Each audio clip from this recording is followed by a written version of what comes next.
Vsevolod Nestaiko. 2 Toreadors from Vasukovka village. The first part. The adventures of Robinson Cucuruzo and his faithful friend and his classmate Pavlik Zavgorodny, in school, at home, and on a desert island near Vasukovka village. Chapter 1. A subway under the pigsty. "You scoundrel! You good-for-nothing brat! Ivan, get out of there! If you don't, I'll pedal you so hard you won't sit down for a week! Get out! Hear me! Get out!" We were lying in a patch of weeds behind the shed with our noses close to the ground, trying not to breathe. "Get out, you skunk, or you'll be sorry, you know me." "I sure do," my pal mumbled faintly. He finally got up the courage to speak. "Grandpa," he whined. "Come on out." "Grandpa," he whined still more pitifully. "You go behind the house, and we'll come out." "You telling me what to do? I said come on out." "It was an accident. We wanted it to be a subway, like the one in Kiev. We'll fill it up so it'll be like it was, and we'll clean out the pigsty. You just walk away, Grandpa." The negotiations continued for quite some time. Finally, his grandfather swore at us a last time, was overcome with a fit of coughing, and trudged off behind the house, dragging his game leg. We crawled out of the thicket. Outside the pigsty, the huge saw Manuna, as spotted as a map of the world, greeted us with a deep grunt. "Oh, you beast! She was the cause of all our trouble. We'd had a wonderful idea. We'd dig a subway tunnel under the pigsty. It was to be a great surprise. The first subway line in Vasukovka village. There'd be 2 stations, the drying shed and the crooked pear tree.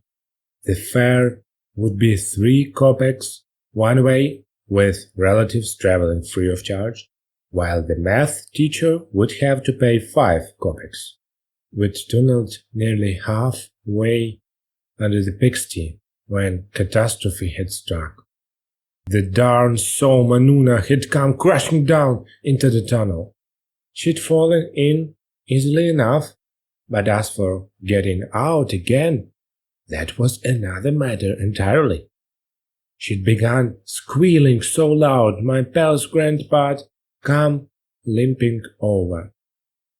And then we sighed and began filling in the subway, glancing over our shoulders every now and then to make sure the old man hadn't suddenly come back to box our ears, even though he said he wouldn't touch us till we'd done the job. But who could tell? We had to be on our guard. The things he said when he was pulling Manuna out. It's a wonder he'd learned all those words, for they weren't in any dictionary, that's for sure.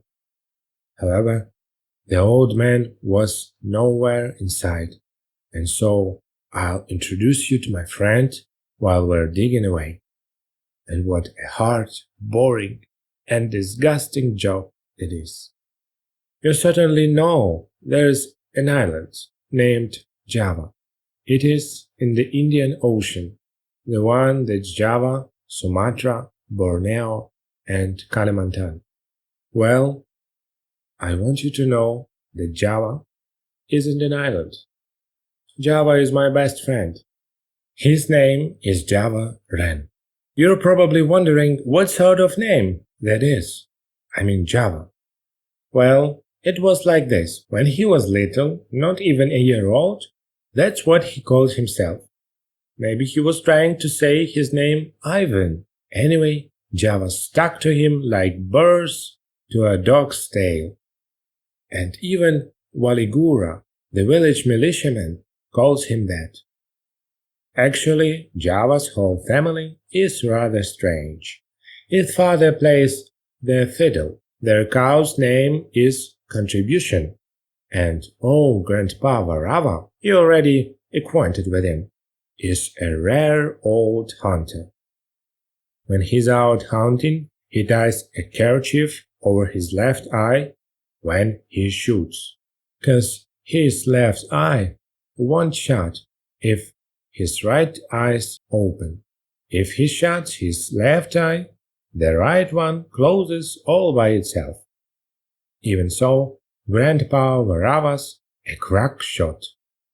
The city hunters who drive up from Kiev in their big cars just grasp to watch him. You're the all-round champion, Grandpa, someone's sure to say. Why, even the lake outside the village was named Lake Ren after Grandpa Ren. Java's mother is a deputy over the district soviet. She's also in charge of a team of corn growers. One day Java had a fight with his kid sister Irina. He hit her in public, but instead of bowling, she suddenly began to shout, "Shame on you! Mama's a deputy! The whole village is watching!" She made so much noise that Java didn't know what to do. He stood there for a while, and his face was as red as a beet, and then he tore off down the street. Actually, that only happened once, because Java's a rare person. He's made of steel. He's 1 in a million. As he said, "You and me are two fine fellows, Pavlik." That's the honest truth. We've got imagination, don't we? We sure do. Did you hear what Grandpa Sullivan said outside the store yesterday? He said, "There's Java and Pavlik. They sure are a pair of comedians. First-class pirates, that's what. What they need is a good walloping." That's what he said. I heard him. That's what everyone should be saying about us. We want our fame to ring out all through the village, just like the radio does on May Day. That's right. So Java kept thinking up all sorts of things to make us famous. We caught an owl in the woods and let it out in the community center during a lecture entitled "The Children in the Family." The lecturer tumbled off the stage, bringing the pitcher of water down on his head. "Let's have a bullfight," Java said one day that summer. "What? Remember that foreign film, the Toreadors?" "Yep. What of it?" "Remember there was this wild bull in the arena, and the man in a flat hat was flashing a dagger and prancing about in front of it." "Yep." "And then, zip, the bull went plunk, and everybody applauded." "Yep, it was great, but you've got to kill it." "Who let us kill a head of cattle?" "You dope. Kill it. What do you think we're going to have, a slaughterhouse?" "There'll be a show at the stadium, like soccer. The main thing's to wave a red kerchief around in front of the bull's eyes and then dart away in time so its horns won't nick you. You saw how it's done. Toreadors are real heroes. What we need is practice, and you've got to be brave and light on your feet. Understand? We'll put on a bullfight for the first time in the history of Vasukovka, featuring Ivan Ren, Toreador, and Pavel Zavgorodny, Toreador. People will flock here from all over the Ukraine. It'll be broadcasted over the radio and TV. Even your relatives in Zhmerenka can watch us. I thought it over. It really was a great idea. They'd show us on TV. It'd be on the radio. And in general, even my relatives in Zhmerenka would see us. We sat back comfortably and began going over the details. First of all, we need a bull. We rejected the collective farms prize bull Petka, because he was such a monster that even the vet was scared of him.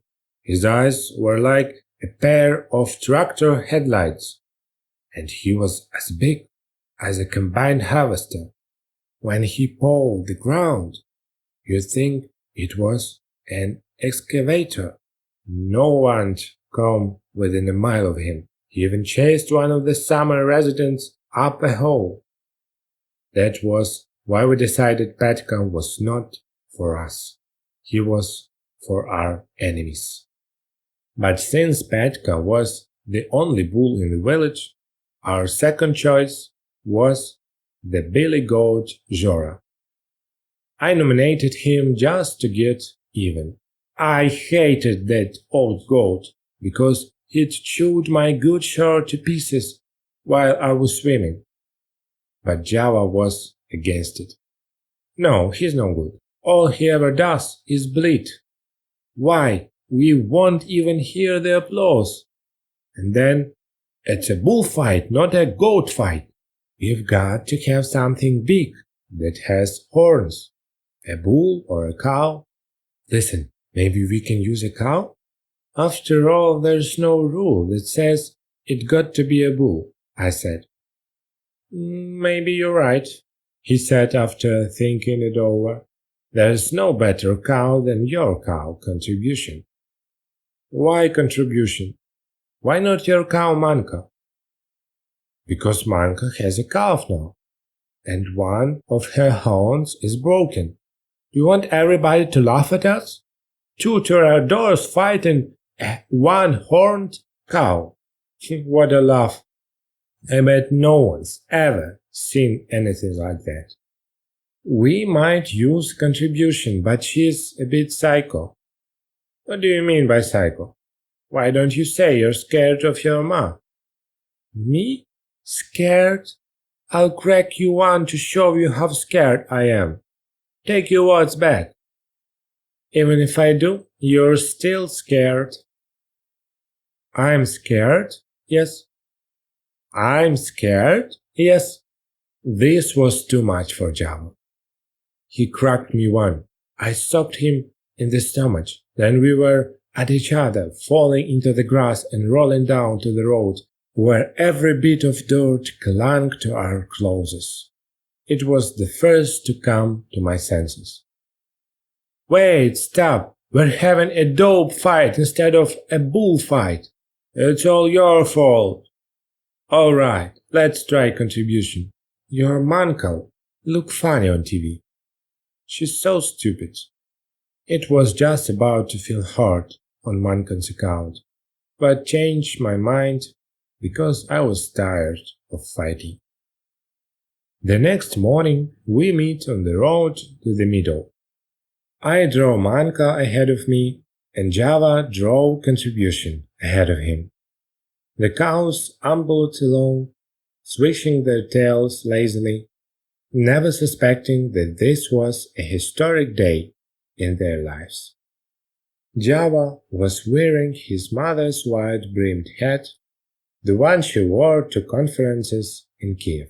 The hat was too big for him and kept slipping over his eyes.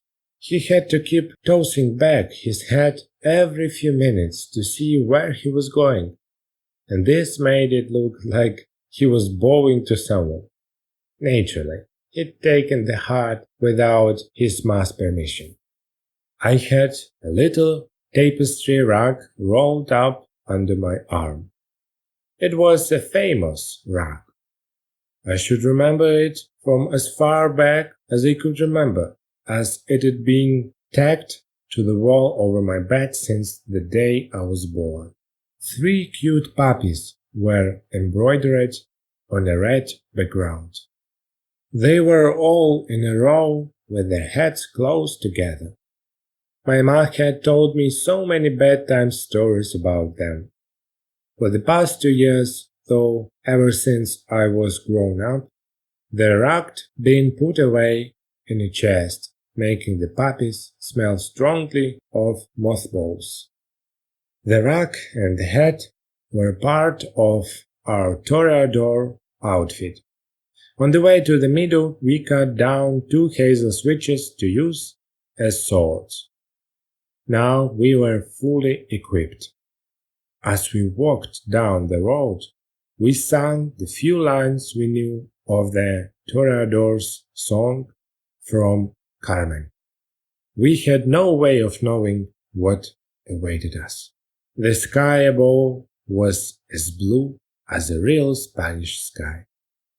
The weather was just right for the bullfight.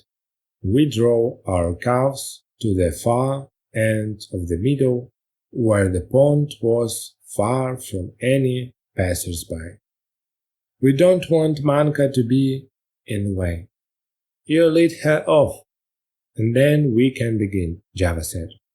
I didn't argue, especially since Manka's a very nervous girl. She'd be better off not seeing a bullfight. Java pushed back his head, pulled up his pants, and took my rug. He danced about a bit and began approaching Contribution on tiptoe. Then he was smack up against her, waving the rug in front of her. I held my breath.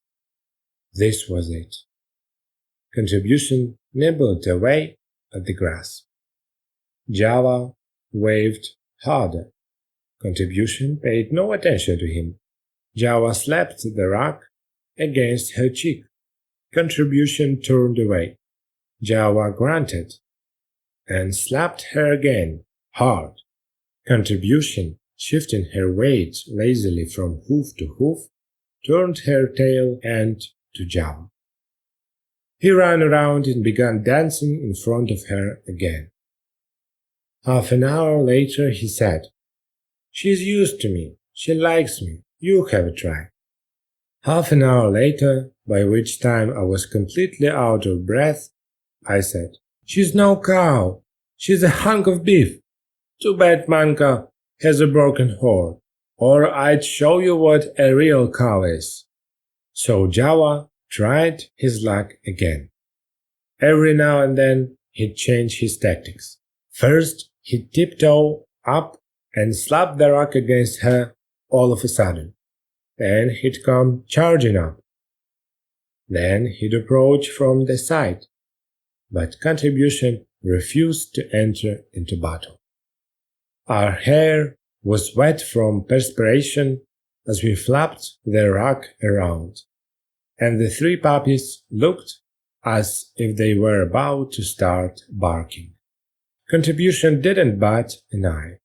Once, however, when Java grabbed her ear, her sad eyes looked at him reproachfully, and she said, "Moo." Translated from cow's language, it probably meant, "Run along, boss, and stop pestering me." But we didn't understand her, not then, and kept goading her on and prancing about, challenging her to a battle. I could see Java was ashamed of the way Contribution was behaving. Finally, he shouted, "Come on, public, sock her good. What's the matter, you scared? Then I'll do it myself." And he kicked Contribution. The next thing I knew, Java was up in the sky, and from where he was, I could hear him hollering. "Oh!" He began running while he was still up in the air. I could tell because when his feet touched the ground, he was halfway to the pond. I dashed after him. It was the only escape. we tore into the water, sending up fountains of spray and mud, and didn't stop going till we'd reached the middle. Actually, it was stretching things a bit, calling the pond a pond. At one time I'd really been a big pond, but that was long ago. All that was left of it now was a very average-sized puddle. We stood in the deepest spot, up to our necks in water. Contribution, meanwhile, was running circles around the puddle, mooing cow curses at us. She didn't want to come in after us, because she was a sort of squeamish cow. The bottom of the pond was covered with slime, and the water was dirty and stank. Java and I stood in the dirty puddle for a long time, until Contribution finally calmed down and went away. Actually, she was a very kind and noble cow, because she tossed Java the Toreador into the air with her head, not with her horns. When we crawled out at last, feeling miserable and looking as filthy as pigs, she didn't say a word about how unkindly we'd treated her, and so the three of us remained friends. Java never hit her again after that. In fact, whenever his mother gave him some candy, he'd share it with Contribution. That's the end of the story about the cow. Now, as we walked away, filling in our subway tunnel, Contribution watched us from the cowshed. She looked very sorry for us. We even thought there were tears in her eyes. Dear old Contribution, you've a big, kind heart. You're the only one who understands us and who cares for us. Thank you, dear old cow. Not done yet, you scoundrels! Grandpa Varava's voice suddenly thundered behind us. We'd forgotten about being vigilant, and this was our punishment. Ahead was the pigsty wall. Dense burdocks grew to both sides, and Grandpa Varava was behind us. There was no escape. We crouched like chicks caught in a hawk's shadow. Don't worry, I won't touch you. The words pulled out to our feet and straightened our shoulders. The sound of someone pumping a bicycle pump was just us letting out our breath. Lips turned up in disgusting, pleading sort of smiles all by themselves. But Grandpa Varava paid no attention to them. He didn't like those kind of smiles. Grandpa Varava was a stern man. His face was a grey and mottled as last year's rotting leaves. His thin lips were turned down and pressed so tightly you'd think they were clamped over a mouthful of water. His eyes had no lashes and were as round, as staring as a rooster's. Those round, unmoving eyes gave Grandpa Varava a constantly surprised expression. But it was misleading. There was probably nothing in the world that could ever surprise him any more, for he was 82 years old. That's enough, you rascals. Go do your homework. You've got an examination coming up. We made faces. We knew it without his telling us, but we didn't want to think about it. Who'd ever invented exams? And in the springtime, too, when the air was full of the smell of soccer and tipcat, when all the birds were chirping away, and when it was so sunny and warm that Java and I had already gone swimming 3 times. How nice it had been to be in the 4th grade last year. 4th graders have no exams. We wished We hadn't been promoted. We'd never taken any exams before. This was going to be the first, and though we made believe it didn't bother us a bit, we got a funny feeling inside at the thought of it. We'd have gladly filled in 20 subway tunnels to be spared that end-term examination. Well, that's all, Grandpa. It's like it was before, isn't it? Java said uncertainly, tamping down the fresh earth. His grandfather cooked an eye at our work. We could see he wasn't too pleased, but he said, "All right, get going. But don't you forget that if I ever caught you at any mischief again, I'll whack your ears off and toss them to the pigs." He said nothing about cleaning the pigsty, and we didn't want to remind him about it, because it was a job that didn't appeal to us at all. We squeezed by with our backs smack up against the prickly weeds, and the moment we passed him, we lit off. And just in the nick of time, too, for a moment later, his rough hand would have come down on our backsides.